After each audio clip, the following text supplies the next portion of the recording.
So here's the problem with all this is that the testing continues. Like I said from the start, guys, it's going to happen subconsciously or consciously. You're going to be tested around women. It's hardwired into them. So this process is constantly going, even if you get married. Whatever area it is, you're going to see all these tests come up, but usually it's to find out 3 different things. One, and I got James Bond here, Pierce Brosnan, James Bond for these to just give you, the typical guy that we would say might fit these.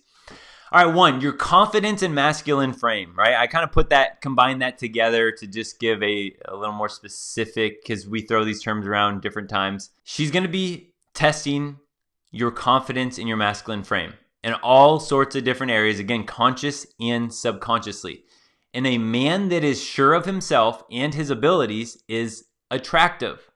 A guy that is confident about something and he doesn't get swayed by other things, right? That's one of those qualities that would be passing the test, where you keep your confidence, you keep your masculine frame. When she throws something at you, that would be one of those signs that when you pass, that she would consider you a winner. What you'll find is that this is one of those things that women are going to be constantly testing about to see if you handle yourself in a confident way or a submissive way.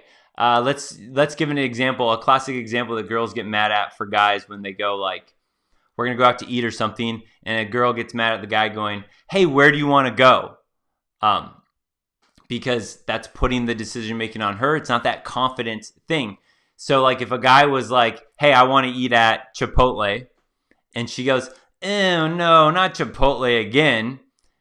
And you're just like, no, yeah, I want to eat at Chipotle. Yeah, I'm craving Chipotle. I'm going to go eat Chipotle, right? That's an example of, okay, I'm just going to do what I want versus, oh, well, I feel like Chipotle. And she's like, yeah, I don't really feel like Chipotle. And the guy's like, oh, well, what do you want? And he totally, changes his frame. He kind of submits to her. He morphs into what she wants to do. Those are just examples. But as you guys can see, when you're in a relationship with a girl, or the longer you spend time with a girl, and these things constantly come up, the more that you don't pass these tests, the more that you answer in a submissive or feminine way, the more that she starts to like lose respect for you a little bit. And then she keeps testing you even more because she keeps wanting to figure out, I better keep testing him to see if I can be around this guy at all or not.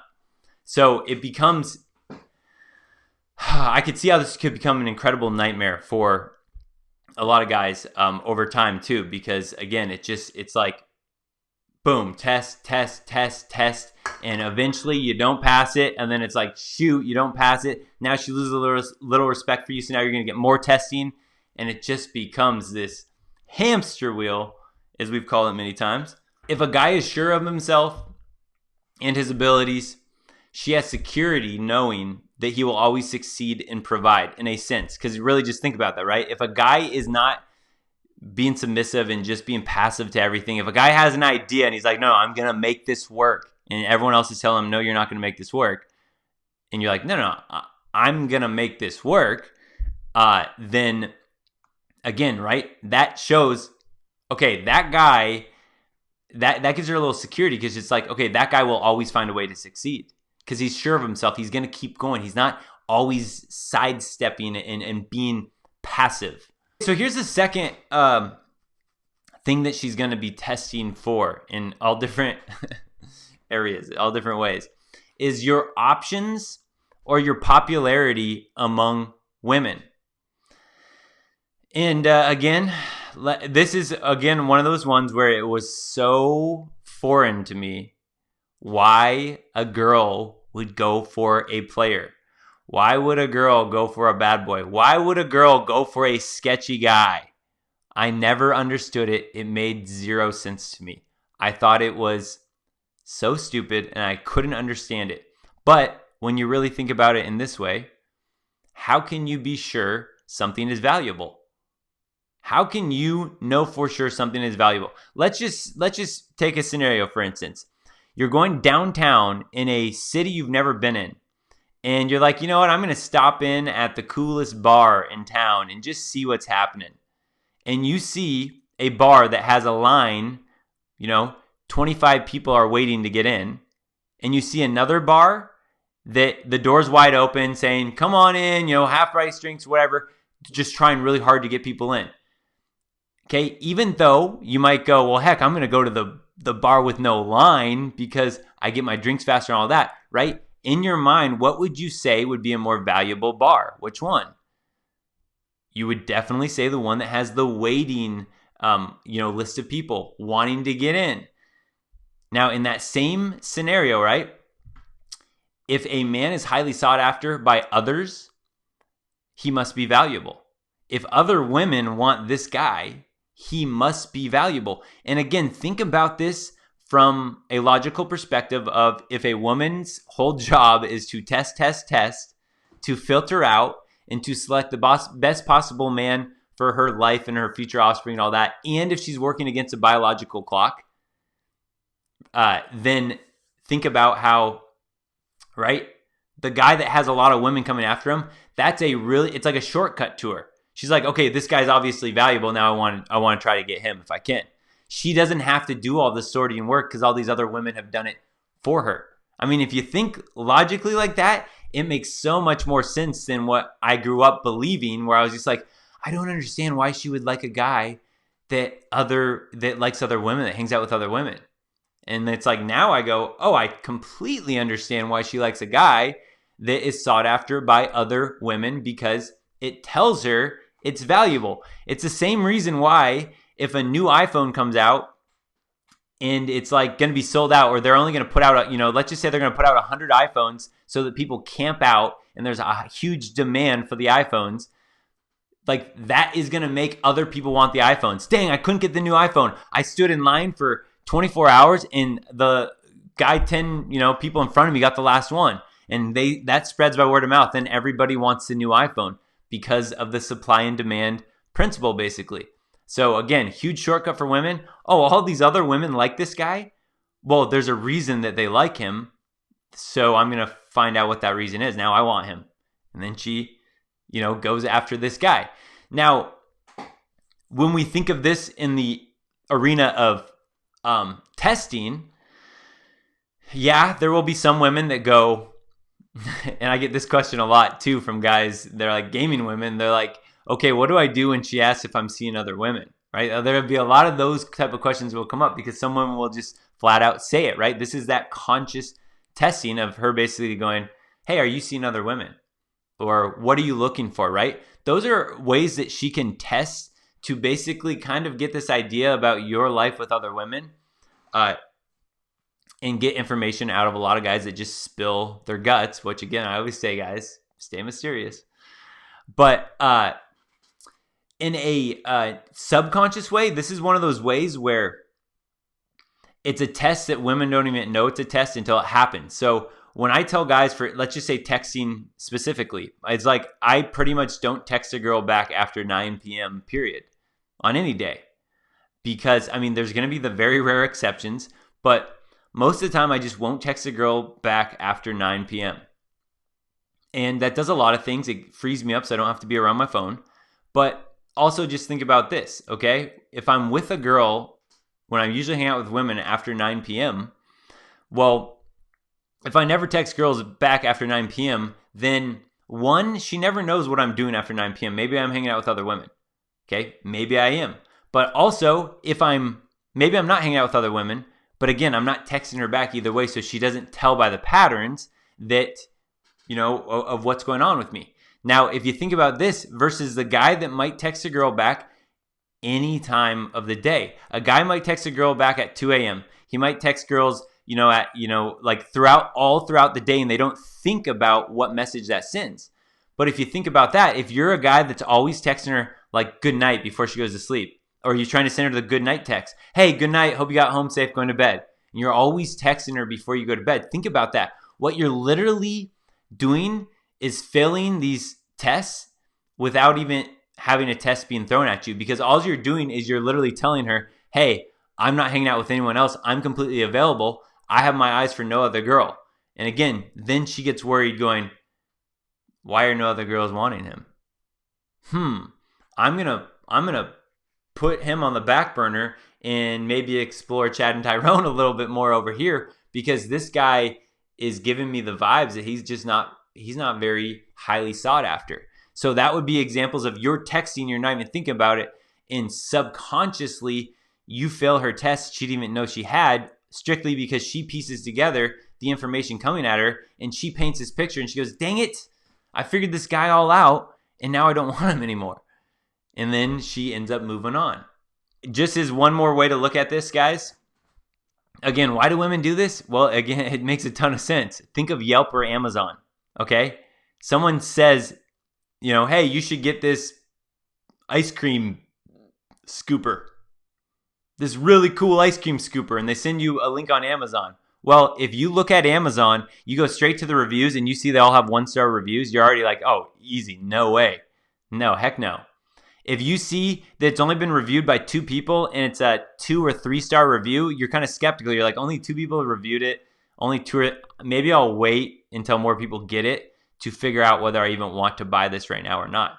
But if you look at it and you see, like right here, 1,400 people have reviewed it and it's 4 stars, 5 stars, you're just like, oh, dang, I'm sold. Add it to my cart, no problem, right? Just think about how simple that is with human psychology. And again, that's how women play the game in a lot of senses. Like, this guy's highly sought after. It's an easy boom. All right, he's obviously highly sought after. Let me figure out how I can get this guy to be mine, because he's obviously probably high value. All these other people want them. So that's just another, way to look at it. And the third one, this one we talk about, more often. Okay, the third thing that she's going to test in all different ways is to kind of figure out your status and your ability to provide. This is where I just put it pretty simply, to take the 6 sixes into account. This is kind of the idea of, again, right? When you hear of, like, on the first dates, all the girls will always ask, hey, what do you do for work? Oh, yeah, what do you do for work? Oh, yeah, what's your job? Oh, yeah, right? They're fishing, right? I used to just think that was a harmful or a harmless little, like, innocent question, like just a conversation starter. It's like, no, think about that, guys. Think about all the ways that they're getting information about now. It's like tests of your ability to provide that long-term security. These are the 6 sixes, the 6-figure income, the 600 horsepower car. Like, what kind of car do you drive, right? You'll hear some women that are a lot more forward about this. Some women are very forward on online dating or on online or something, and they're just like, if you message them or something, they'd be like, what kind of car do you drive? Like, some women are that forward. But again, think about that. It's just a test of, okay, let's test to see what kind of status he has. Let's see what he could provide for my life in that very, like, superficial security way, we could say. The more security you have, the potential to provide, the better. So this is where, again, the more she asks about a guy, this is where you get these conversations behind closed doors from women that are kind of, it's like the difference between, it's like, oh, did I like him? Did I not like him? I don't know. Am I kind of into him? Well, he's a doctor. Well, it's like you can hear these justifications come when they're weighing pros and cons about what they think about a guy. You'll literally hear her talking about all these things. They'll just lay them out for you, like, well, he has a really good job. I like his family. Like, she's laying these, like, pros and cons out of these things that she's gathered from all of this testing, again, to put you into this mold of, when she adds all these 3 things together, who is the guy that meets all of these things the best that I can actually attain? And that's going to be who's winning in her life at any given time. So here's the problem with all this, is that the testing continues. Like I said from the start, guys, it's going to happen subconsciously or consciously. You're going to be tested around women. It's hardwired into them. So this process is constantly going, even if you get married. I would probably imagine, right, guys, and I tell you this, I've never been married. Maybe married guys could speak to this, but I would probably imagine that one of the hardest parts about getting married is realizing, oh, shoot, I thought a lot of the hard work was over. Like, thinking like, okay, I got to the finish line. Boom, done it. Like I said with all the beta mon men that talk about, like, oh, I can't believe she married me. I got lucky. Now she's stuck with me, right? That I would imagine that when you get married, a lot of guys are just like, okay, I finally getting her off my back. Now we can relax and live happily ever after. And then they're probably surprised at the fact that they're still being tested or nagged or constantly being, gotten on to do something. These tests continue. Again, it's just hardwired into women. And again, the more of these tests that you fail as a man, the more they continue to come up, because the more unsure she is of the guy. Versus the guy that passed all the tests, they still come up, but they just don't come up as often, right? It's more like, oh, just cruising along, no problem. But the test will still come up. But if you're not passing these tests, you're hitting these little road bumps along the way, it's like it's going to be a bumpy road, because she's going to test you all day long to see at that point what she can get away with and how she can take the power back. Then, you see the power dynamics just gets totally out of whack. So here's the real deal about this. Unless you marry an extremely self-aware and self-developed unicorn, the old unicorn hunting, you will be constantly working. And the reason I say it like this is there really are some women, and I'll give some women credit, and there are women that watch channels like these, and again, we can say that some of them are female chameleons, but some women are going, hey, I really want to understand this stuff so that at least I can get better at it, or that I'm not one of these type of women. There are some women that do have that mindset. And honestly, again, that's where I still go. The power is all in a woman's control, in my opinion, at this point, to make a marriage work. So the only way that I actually see that could ever work is, again, if she was very self-aware, she was self-developed, she knew how to praise a man, she knew what she was doing, she knew how to work the psyche to get him confident, all that. She would have to know all that stuff, and you would have to trust that she would do that and want to do it to keep the relationship going, in my opinion, to make something like that work these days. Now, a lot of people wonder why it's so different now than before, but I mean, just even take, I don't know, let's just say from the last 50 years. Like, just think 50 years ago, how many women were more reliant on a man to literally be the breadwinner? So think about that. If a guy was doing all the work and bringing home all the money, and he was doing that whole aspect and she was not working, again, think about the whole collective mindset women had. You didn't get tested as much because that guy was bringing this huge, factor home. But the world has completely changed in the sense that now you got a lot of women that will say, hey, I don't need no man, I can support myself. Then you get, female empowerment. You have all of this other stuff that you have to deal with that the guys these days get tested so often. And again, we're so brainwashed into blue pill mainstream that it's so hard to pass all these tests again, right? And then if you start failing these tests, they come up more and more and more. Hey, Adam here. To really get an understanding on female nature and the games that women play, join my new program, Unplugged for Men. It's a continuously growing collection of these full-length, ad-free, uncensored red pill presentations to help men unplug from the blue pill matrix and learn the truth about women, dating, and relationships.